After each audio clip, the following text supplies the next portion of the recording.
I need you to understand something before I start. I never wanted to be a father.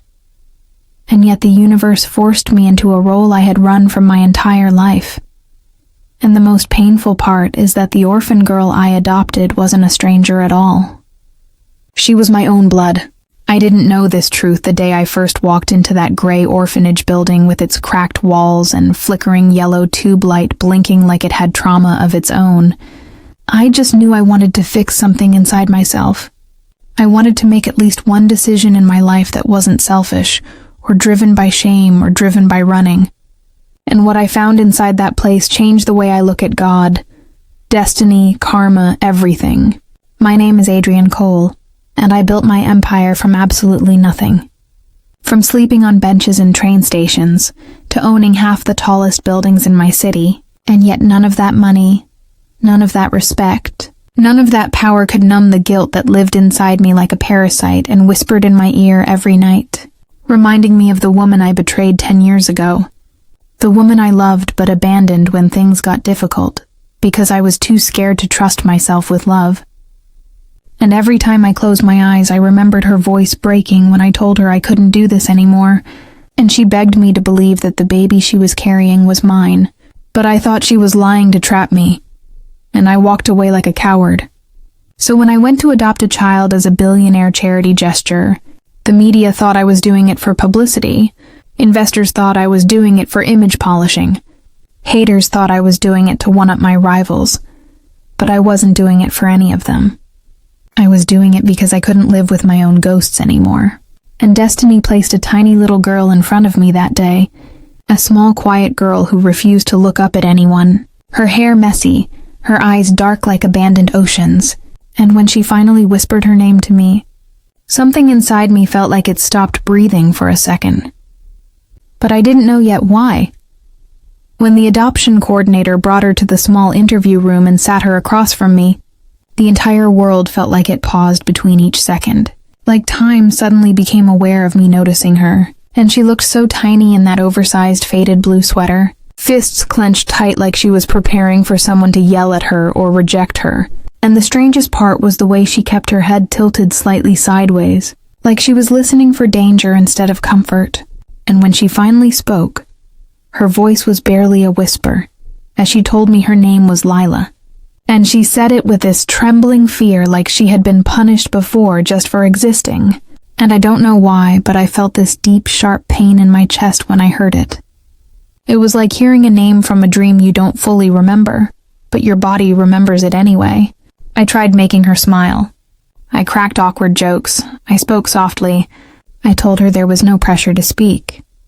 I asked her if she liked to draw, if she liked stories, if she liked ice cream, and she looked confused that I was being gentle, like she couldn't compute softness anymore. And the more I stared into those dark, wide eyes, the more I felt like I had seen them somewhere before. Not recently, but long ago, in another life, in another version of me. The coordinator started explaining paperwork, legal requirements, background checks, and I barely processed any of it because I felt like I was not choosing a child randomly.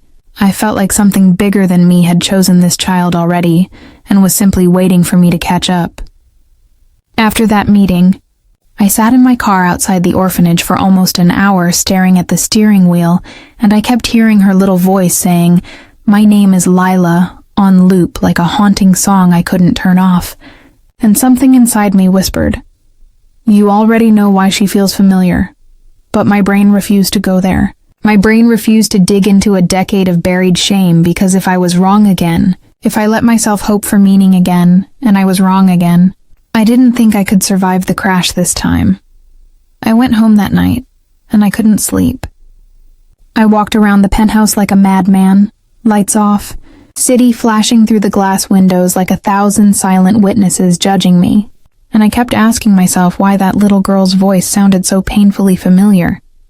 And then, like someone punched me in the stomach, I remembered the night my ex, Emily, told me she was pregnant, and how she held my hands so tight like she was begging me not to run, and how I ripped my hands away and told her she was using this baby to trap me, and how she cried until her body shook, and how I walked out that night, and blocked her out of my life like she never existed. And I never called her again, never texted, never checked if she was okay, because in my selfish brain I told myself she would move on and both of us would forget. But what if she didn't move on? What if she had that baby alone? What if she tried to reach me and I ignored her? What if something happened to her? What if the system took the baby because no one could support her? My mind spiraled like fire eating itself alive, and suddenly my billionaire lifestyle felt disgusting and completely hollow because I realized I never confirmed anything. I never once asked for a test. I never once checked facts. I just assumed the worst and I walked away. The next morning I drove back to the orphanage unannounced. No assistant, no camera, no board member, just a terrified man trying to outrun every mistake he ever made. And I asked them for more details about Lila's background, and the coordinator frowned like she already knew I was expecting something heavy. And she told me that Lila's mother died years ago, and my heart froze before she even finished the sentence, because I already knew what she was about to say before she said it. And she told me the mother's name was Emily Harper. My ears started ringing so loud I couldn't hear the rest. The room started spinning. I felt this cold numbness crawl from my spine to my chest, like my entire soul was collapsing inward. And in that exact second, I understood why that little girl's name and face felt familiar. I had walked away from my own child 10 years ago, and she grew up believing nobody wanted her. I don't know how I drove home after that because my hands were shaking so hard I could barely keep the wheel straight. And I don't even remember traffic, streets, lights, nothing. I just remember sitting in my penthouse kitchen, staring at the marble counter, wishing it would crack open and just swallow me whole. Because how do you forgive yourself for something like this? How do you just look at yourself in the mirror after hearing that the orphan child you were trying to save was actually the child you abandoned without even giving her a chance to breathe in this world? And I wanted to scream. I wanted to break every glass in that place. But none of that would change a single thing that I had done. So instead I stood there frozen like a criminal, like a murderer who suddenly realized the weapon was always his own choices. I spent the entire night thinking about how to tell her, how to face her, how to ask for forgiveness from someone who didn't even know who I was. And I thought about Emily. And suddenly, every memory I spent 10 years forcing myself to forget came flooding back like a storm that never needed permission to return. And I remembered how she smiled at me when she found out she was pregnant, like she believed this was a miracle, not a burden, not a trap. She believed we were going to be a family, and I was the one who destroyed that dream with my own fear and insecurity and pride. The next day I signed the papers, every single adoption document, every legal line, without hesitation, because I didn't want to wait another second where this child felt like nobody chose her. And when they finally placed her small suitcase in my hand and told me she was waiting in the hallway, I walked toward her with my entire soul shaking inside my chest.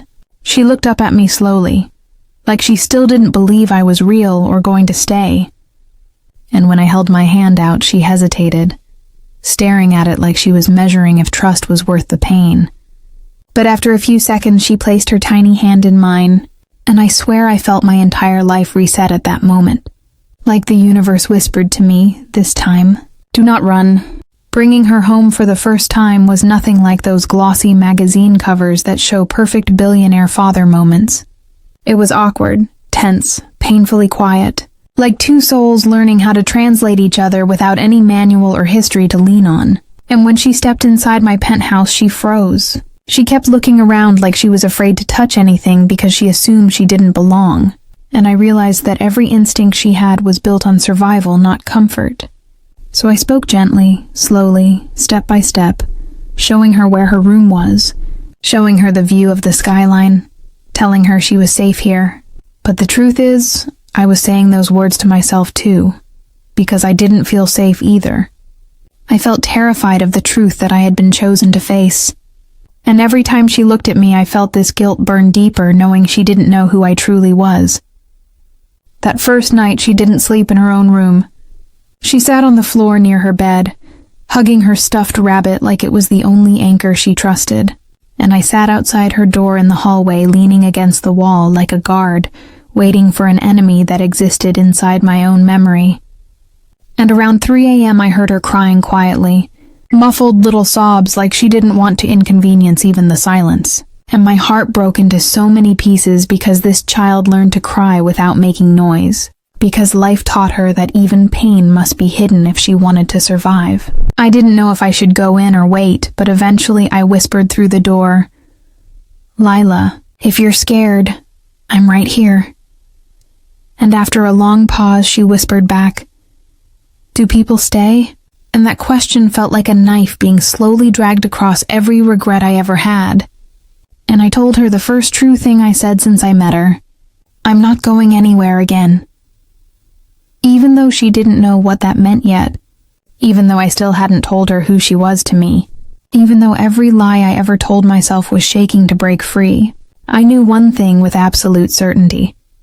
This time I would choose to protect instead of abandon. And for the first time in my life, I wanted to earn the right to be called her father. Days passed and I started learning her patterns. How she never asked for anything. How she always waited for permission before she even reached for water. How she apologized for existing without anyone accusing her of anything. And I realized this child was raised by a world that convinced her she was optional, replaceable, disposable. And every time I watched her sit small and silent at the dinner table, I kept hearing Emily's voice telling me she was carrying my child. And I wanted to tear myself open for ever doubting her. I started taking Lila to the park every afternoon. Not to show off, but because I wanted her to learn that happiness wasn't something she had to earn. And one day she finally asked me a question that shattered me inside. She asked, "Why did nobody ever come for me before?" And I almost choked on air, because how do you respond to a question that is technically aimed directly at the monster you once were? So I swallowed all my confessions and told her the only version of truth she could handle at that stage. Sometimes adults don't show up when they should, but that doesn't mean you are not worthy of being chosen. And she stared at the ground like she was trying to process the idea that she had not been the problem.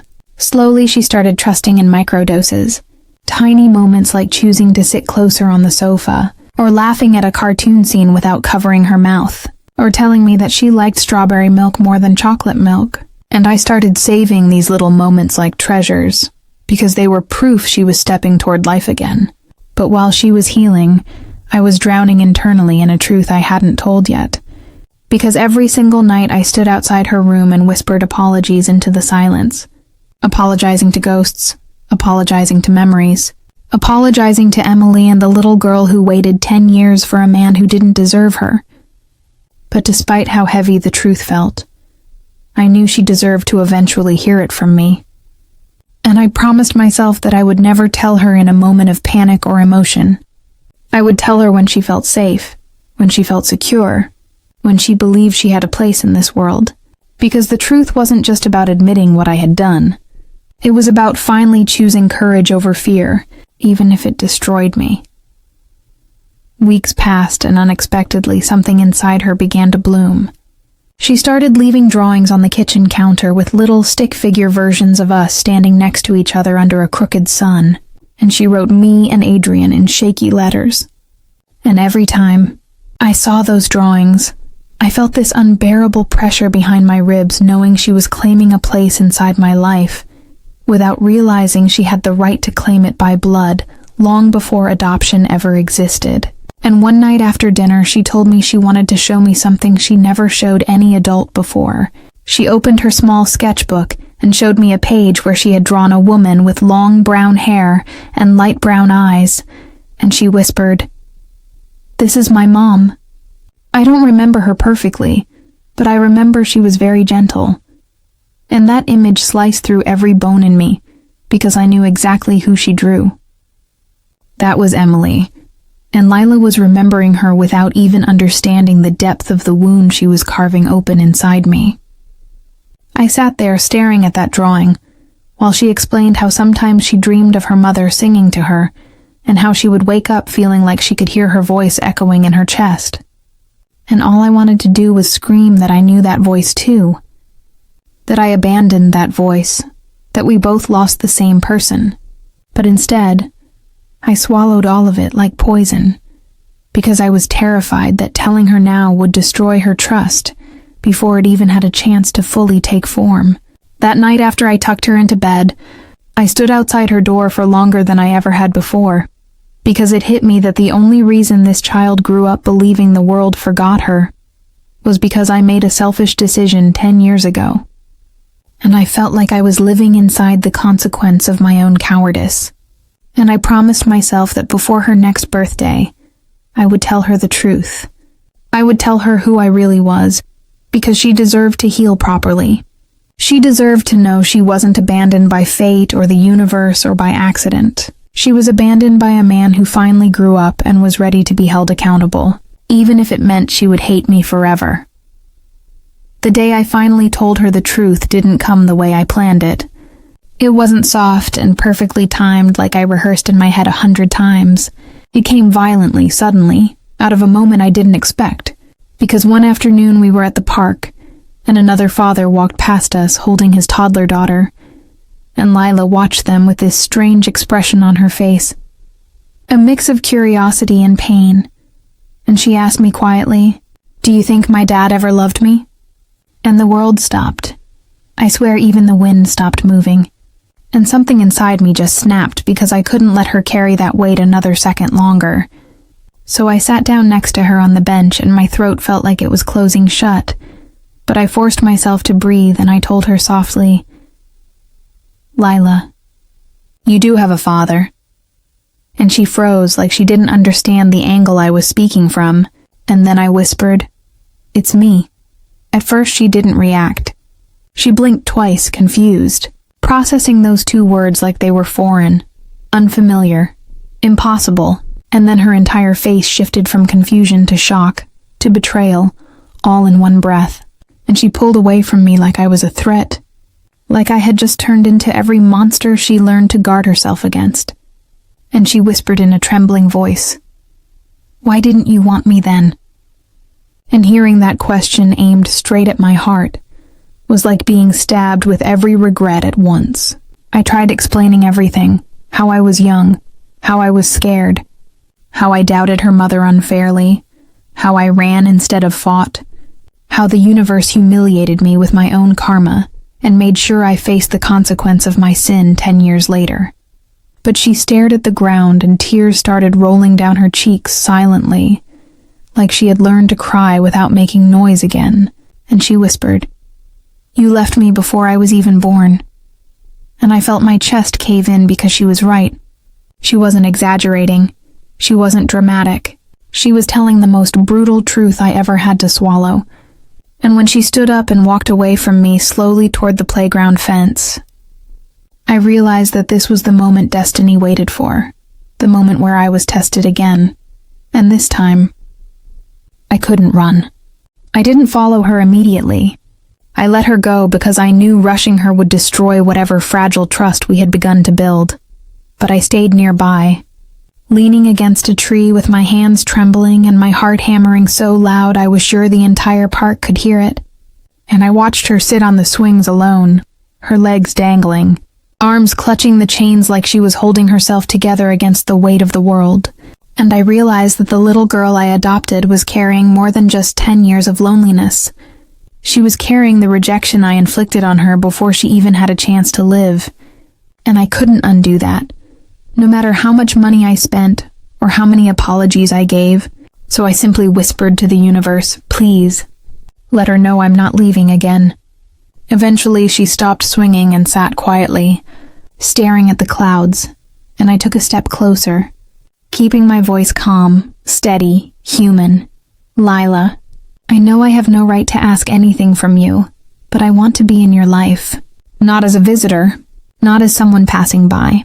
I want to be your dad, if you'll let me try." And she didn't answer immediately. She just kept looking at the clouds.